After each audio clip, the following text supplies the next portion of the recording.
The running back position, just in regards to, you mentioned the two much anticipated, awaited guys that are now on campus versus the rest of the group that's filled up the previous rosters led by Master Teague. So what did you get out of these running backs and get a feel from the new guys in particular? It sounds like Tony Alford is going with Master Teague, as the starter right now, and the other guys are going to have to unseat him. And, playing time, he's not going to get it by default in the fall. He's got the best. Figure the best players are going to play. But they like what they're getting out of him right now as a leader, guy showing the other guys, the younger guys, the ropes. And certainly he has got the body of work as a runner. When he was healthy, second half of the season, he played pretty well. Of course, Trey Sermon filled in as well and did an outstanding job as the season rolled on, and he moved on to the professional ranks. But I think that right now it's Master Teague's job to lose. He does the pass protection, runs the football hard, and does all those little things that you want to see. I asked Tony Alford, how does he want to see Master Teague improve? And he says just with those making plays in space and the agility and these kind of things. And we saw in the bowl game he struggled catching the ball out of the backfield, which was a big part of what J.K. Dobbins was able to add to the offense, was as a pass catcher coming out of the backfield the year before. So I think that that's an area. And excuse me one second.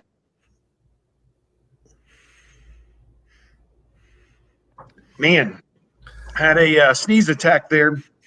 I think it's hard when you're on a train of thought that how are you going to handle that? But there went all the thoughts. Yeah.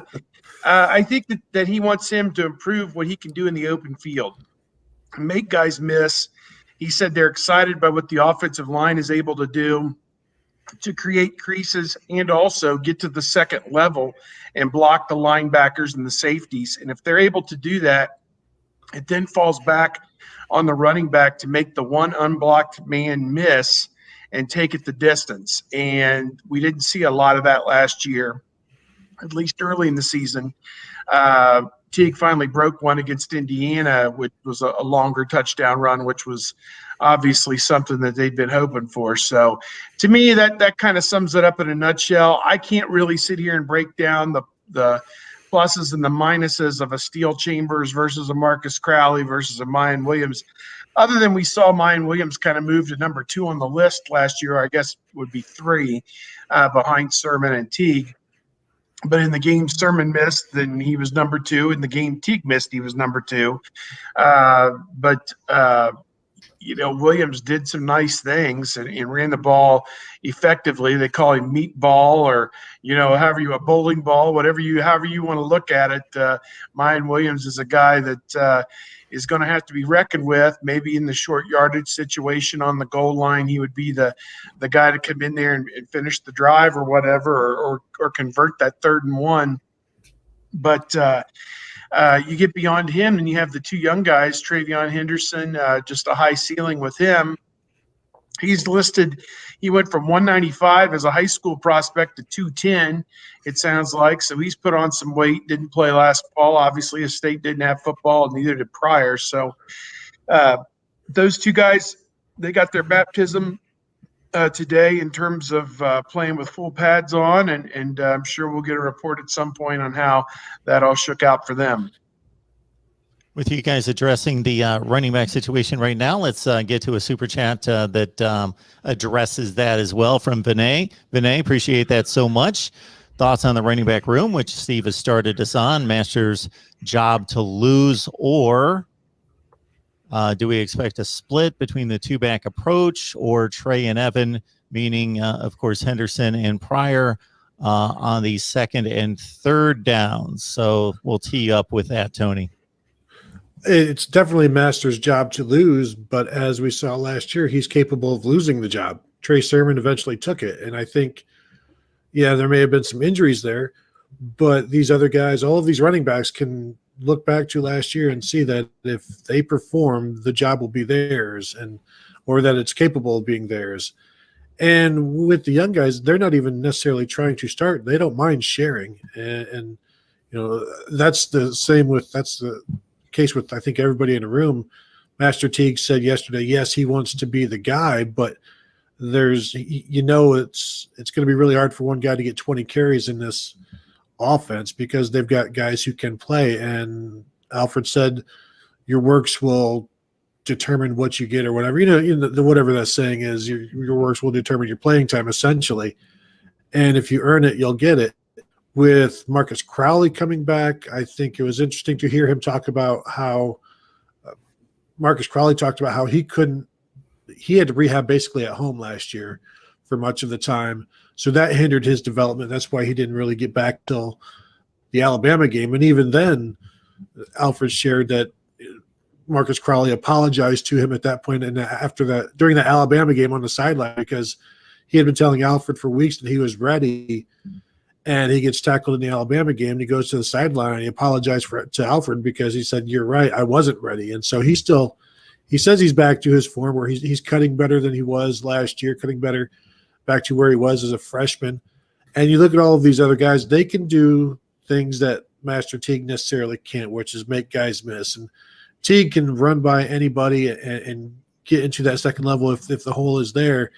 And all running backs are dependent on holes, and so Master Teague is no different in that. There's a role for him in this offense, and I would be shocked if he's not the starting running back at the outset, and I would not be shocked if he is not the starting running back at the end of the season because there are a lot of different guys in this offense. I still don't know what Mayan Williams fully is. We were all impressed by what he did last year, but it was 10 carries. And I think we lose sight of that. Can he hit home runs, or is he just a 6 yards each time? 2 yards here, 8 yards there, 3 yards here, 9 yards there. Where Marcus Crowley, his freshman year, averaged 9 yards a carry. Steel Chambers last year averaged 9 yards a carry, but put the ball on the ground. So there's a lot of different ways to do this. And Vinay talking about the split backs. I mean, that's something we used to talk about with Mike Weber and J.K. Dobbins that never came to fruition. And, they practiced it each week and they had it in the offense, but it never showed up. So now I'm just going to start suggesting the diamond formation with 3 running backs and the quarterback in there as well. Yeah, I mean, you got to ride the hot hand, and I think it's just going to be a matter of who the hot hand is. And getting back to the Marcus Crowley in the Alabama game, let's remember they lose Trey Sermon on the first series. They don't have Mayan Williams because of presumed COVID test or at least contact tracing there, and he was left back in Columbus. So, they were pretty thin, and they were kind of thrust there, and he was thrust into playing time at that point, and it didn't necessarily go all that well. But I think people are ready to anoint the true freshmen as guys that are going to come in and step in and take that job. They're true freshmen. It's a big step up. And both of these guys, neither of them played a senior season of high school because of Virginia and North Carolina rules and not having seasons.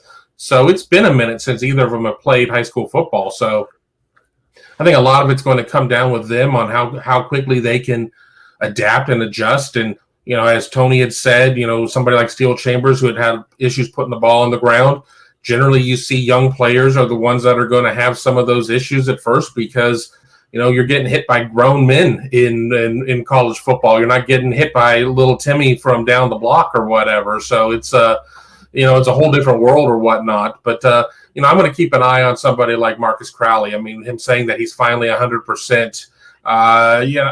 He doesn't have the biggest or deepest body of work in terms of what he's done in his career, but everything that we saw pre-injury looked pretty darn good. But I guess maybe I'll be the guy that defends Master Teague at this point and say that, they thought enough of him last season to anoint him the starter. And granted, Trey Sermon wasn't Trey Sermon at that point, but they certainly like something with Master Teague. And, I think that we're going to see some good things there, but it's just going to be a matter of him being able to finish off runs because, the slightest breeze goes near him and he goes down. And that's just, you see somebody who's yoked up the way he is and you wouldn't expect, a finger on his ankle to bring him down. So that's something he certainly needs to work on.